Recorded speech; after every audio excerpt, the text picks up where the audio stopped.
l'ADER a une nouvelle approche. L'approche de l'ADER, au-delà des missions qui nous sont assignées, qui sont des missions de participation des femmes et des jeunes à l'économie du Sénégal, nous avons adopté une nouvelle démarche depuis notre arrivée. Vous l'avez dit, certains posent des questions en ce qui concerne l'ADER, et parfois même considérer que l'ADER est une affaire d'élite, que les gens, évidemment, moi je les taquine souvent, les équipes, parce que voyez-vous, j'ai intégré l'ADER en juin, le 4 juin précisément, mais comme j'ai dit lors de ma passation de service, j'ai dit que les nouvelles autorités ont voulu trouver une mère à l'ADER, une mère pour les jeunes, mais aussi une femme comme les femmes qui puisse accompagner ses consoeurs, ses sœurs, les aider à aller vers le développement. Et c'est pourquoi j'ai des relations très fluides avec mes équipes. Et je leur dis souvent, oui, vous étiez là, au niveau de l'immeuble, un bel immeuble, hein, enfermé avec votre système de digitalisation, vous étiez dans le virtuel. Là, il faut qu'on descende sur le terrain, qu'on aille voir les gens, qu'on leur parle, qu'ils sachent que l'ADER est pour tout le monde et à la portée de tout le monde. Parce que, certes, nous utilisons l'Internet pour faire plus de transparence, mais il faudrait que le virtuel s'arrête à ce niveau, que les gens sachent que nous sommes des personnes capables de sentir ce qu'ils ressentent, capables de connaître leurs souffrances, mais capables aussi d'y apporter des solutions. Nous ne sommes pas un terrain inconnu.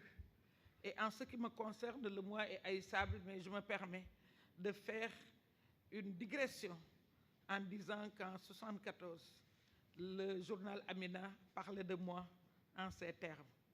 Fille du Nord, parce que je suis Walo-Walo, mais femme du Sud, parce que j'étais mariée à Ziguinchor. Donc, c'est cette affection que j'ai pour cette belle cité.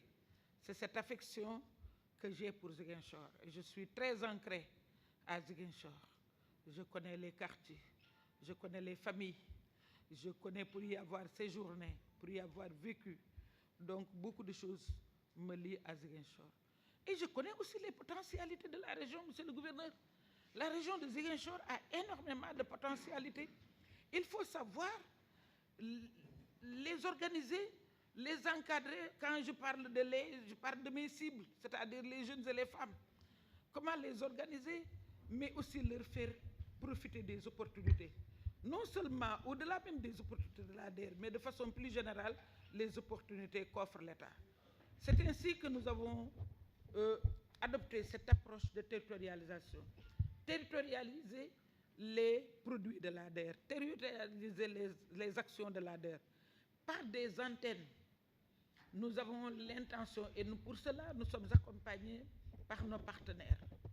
Nos partenaires qui nous accompagnent dans le numérique. Nous allons installer des antennes au niveau de chaque département. Pour le département de Oussouye, je l'expliquais à monsieur le préfet, je vous l'ai expliqué, je crois, nous avons installé l'antenne au niveau de Djembereng pour effectivement capter les potentialités de Djembereng, mais aussi c'est un point de départ.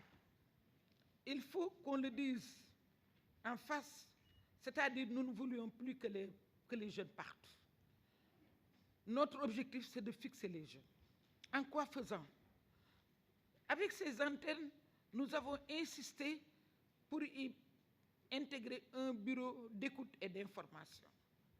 Un bureau d'écoute et d'information qui va prêter une attention particulière, individuelle à chaque jeune, pour que chaque jeune soit écouté, pour qu'on sache ce qui se passe dans la tête de chaque jeune, pour que chaque jeune puisse saisir non seulement les opportunités de l'ADER, mais les opportunités de l'État. Qu'est-ce que l'État du Sénégal envisage de faire pour sa jeunesse? Qu'est-ce que cette jeunesse peut avoir à partir de sa localité? Donc ce bureau d'information, de mon point de vue, est très important. Mais nous allons y installer, avec l'aide effectivement toujours avec les partenaires, ce qu'on appelle des espaces de créativité pour non seulement initier les jeunes à l'informatique dans cette même antenne, mais aussi retracer le parcours de ce jeune qu'on veut faire un entrepreneur. Moi, bien avant mon arrivée à l'ADER, je l'avais mis dans notre programme présidentiel, je crois à l'étudiant entrepreneur. Je crois à même l'élève entrepreneur. Je me disais qu'on devait capter l'enfant, le jeune en tout cas, depuis le collège, pour lui faire subir une formation professionnelle. Que les sociétés aussi, les entreprises puissent nous aider à accompagner les jeunes étudiants.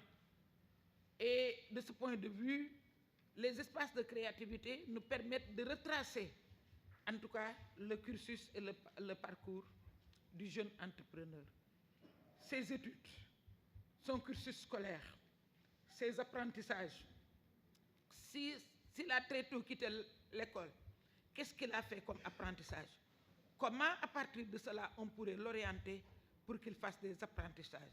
S'il en a fait, combien de temps il a passé à l'atelier d'apprentissage ou bien au centre d'apprentissage? Toutes ces données vont nous permettre de mieux orienter, de mieux encadrer nos cibles. Mais aussi, ces espaces vont permettre aux bénéficiaires du nanocrédit qu'on organise en fêtière, je vais les rencontrer ce soir ici à Ziguinchor, de voir comment améliorer ce produit essentiellement sénégalais, le nanocrédit. D'ailleurs, les bailleurs de fonds nous disent qu'ils ne mettent pas d'argent dans le nanocrédit.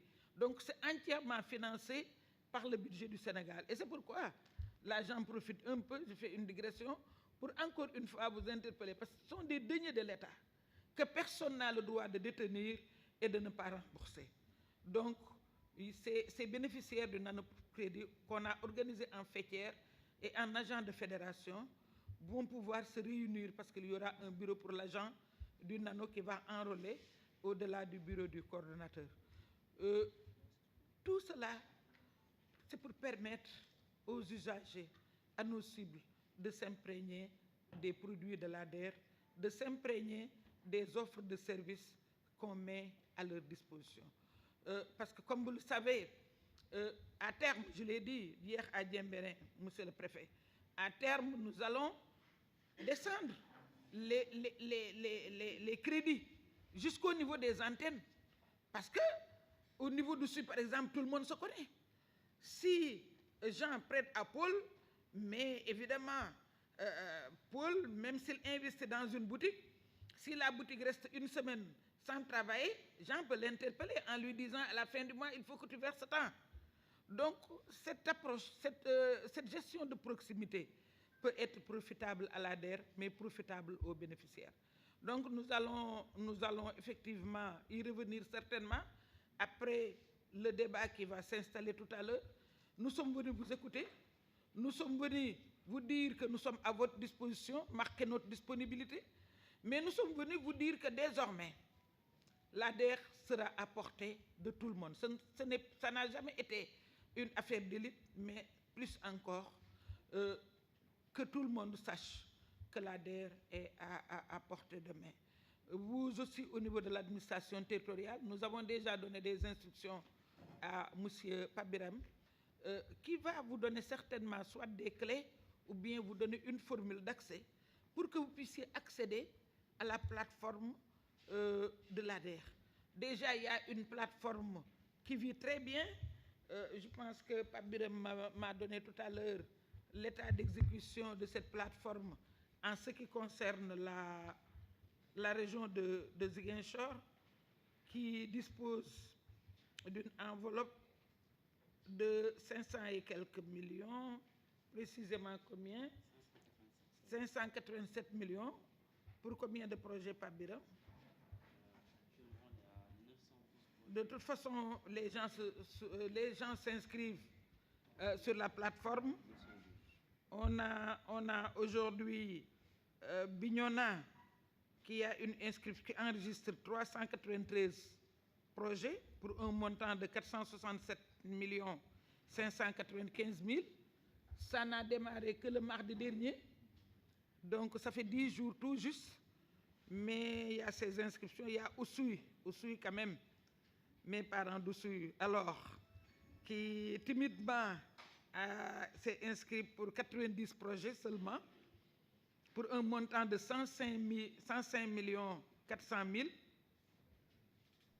Et Ziguinchor, c'est normal, qui ravit la palme, avec 429 projets, pour un montant de 467 622 051.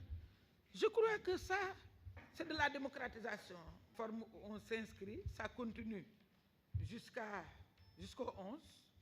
Mais je crois que Ziguinchor a déjà dépassé son enveloppe en termes de demande. Mais de toute façon, nous ne nous arrêtons pas parce que nous aurons besoin des demandes supplémentaires parce que c'est sûr qu'avec cet engouement, les autorités nous permettront d'ouvrir d'autres opportunités ou bien d'offrir d'autres enveloppes. Génération FM. Generation FM, the best radio. Génération FM.